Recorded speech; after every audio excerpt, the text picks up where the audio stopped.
to Senator Cruz. Since last time we met, you become an independent. That's correct. Happened that same day or the day after, didn't it? So, as folks know, I have formally declared my independence from what I consider to be a deeply broken two-party system. Those who know me know that I was always an independent voice and always have been for the things that I believe in and for my state and for my country. But I do think it's important to note that what you've heard about partisanship, I believe, is accurate. You know, in the last 2 years, if we think, you know, January 6th, which is a horrible day from 2 years ago, created, I think, concern and fear for every patriotic American across the country. But in the resulting 2 years, the Democratic Party shared a narrative that said we would not have any more free and fair elections in this country if the United States Congress didn't eliminate the filibuster and pass a massive voting rights package. As we all know, the filibuster was not eliminated. Joe and I were not interested in sacrificing that important guardrail for the institution. That massive voting rights bill was not passed through Congress. And then we had a free and fair election all across the country. And as has been noted, the outcome of that election was different than many people expected. Most election deniers lost across the country, and individuals of both political parties, some extreme, some moderate, won. So we had a free and fair election. So one could posit that the push by one political party to eliminate an important guardrail in an institution in our country may have been premature or overreaching in order to get the short-term victories they wanted. Then we fast forward to where we are today, and we saw the House of Representatives struggle for multiple days in a row as Kevin McCarthy, dear friend of mine, had to continue conceding point after point after point to the radical right of the GOP, to a point where he's now in an unenviable position that will make it very difficult for us to meet our obligation when the debt limit fight comes up later this year.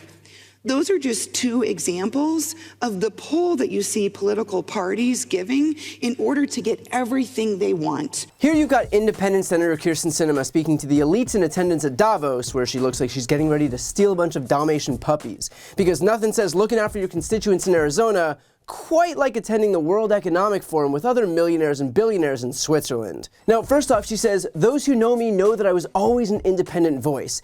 Let's be clear here. When Sinema says independent, what she means is centrist. That's what she is. Those things aren't necessarily mutually exclusive, but I want to be clear that Sinema has positioned herself between the two parties, not outside of them. And so when she says that she's always been an independent, she's lying. Because in reality, here's what Kyrsten Sinema would say before she held her Senate seat. So what does that mean? Well, in the Senate, we no longer have 60 votes. Some would argue that we never had 60 because one of those was Joseph Lieberman. But that's whatever. Yeah, and Nelson too, but really Lieberman. So now there's, I think as the president so eloquently said on Wednesday, there's none of this pressure, this false pressure to get to 60. So what that means is that the Democrats can stop kowtowing to Joe Lieberman and instead seek other avenues to move forward with health reform. And so it's likely that the Senate will move forward with a process called reconciliation, which takes only 51 votes. And by the way, is not unusual. You may recall that before the Democrats took the Senate in 2008, that the Republicans controlled the Senate for quite some time. In fact, since around 1994. They never had 60 votes, and they managed to do a lot of really bad things during that time. So the reconciliation process is still quite available, and we will use it for good rather than for evil.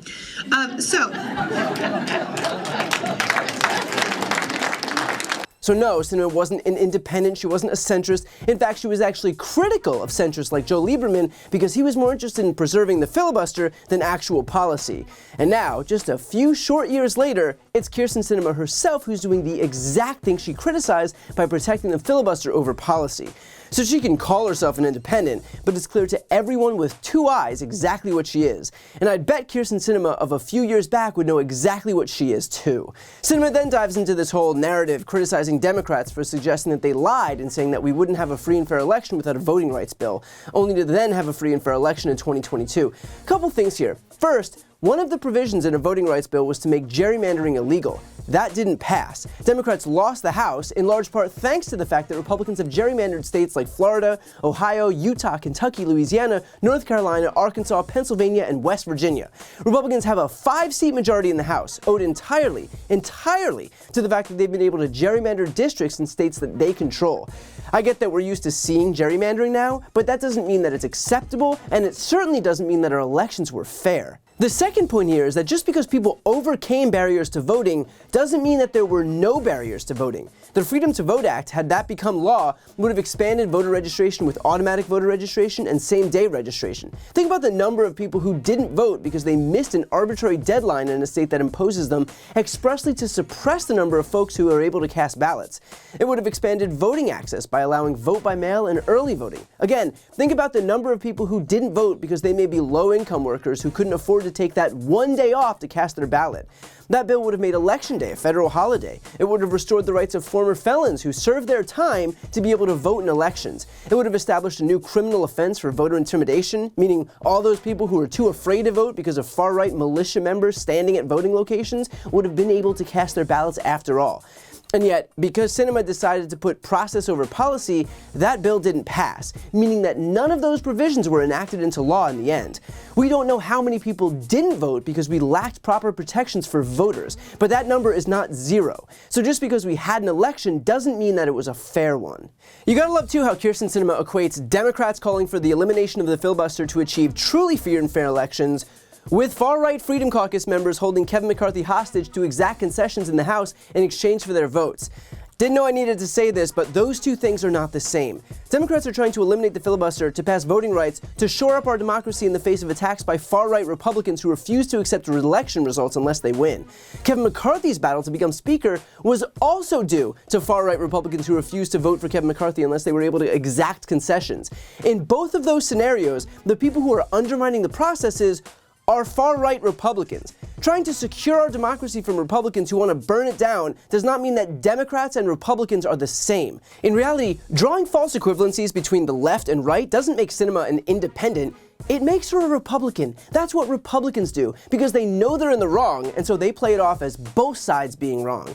They'll try to undermine faith in both sides, despite the fact that it's only one side that isn't accepting election results. It's only one side that's loosening gun laws in the face of record mass shootings. It's only one side that's trying to take health care away. Only one side that's trying to eliminate Medicare, Medicaid, and Social Security. Only one side that's inciting insurrections. Let's put it another way. The extreme on the left thinks that everyone in America should have health care and that everyone should be able to vote. The extreme on the right tried to assassinate the vice president for not unilaterally appointing Donald Trump the winner of an election that he lost. So no, the parties are not the same and the extremes are not the same. But then, I say all of this knowing that Kyrsten Sinema doesn't care, because Sinema's priority isn't her constituents, it's not even objective reality. Her priority is herself and her donors. I mean, the woman is speaking to millionaires and billionaires at Davos. We don't have to guess where her priorities lie, because she is quite literally broadcasting it.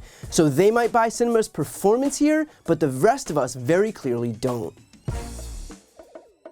Before you go, if you enjoyed this video and want to see more, please make sure to subscribe to my channel. You can click the thumbnail right here on this screen. And if you want to support my work even further, the best way is to subscribe to my podcast, No Lie with Brian Tyler Cohen.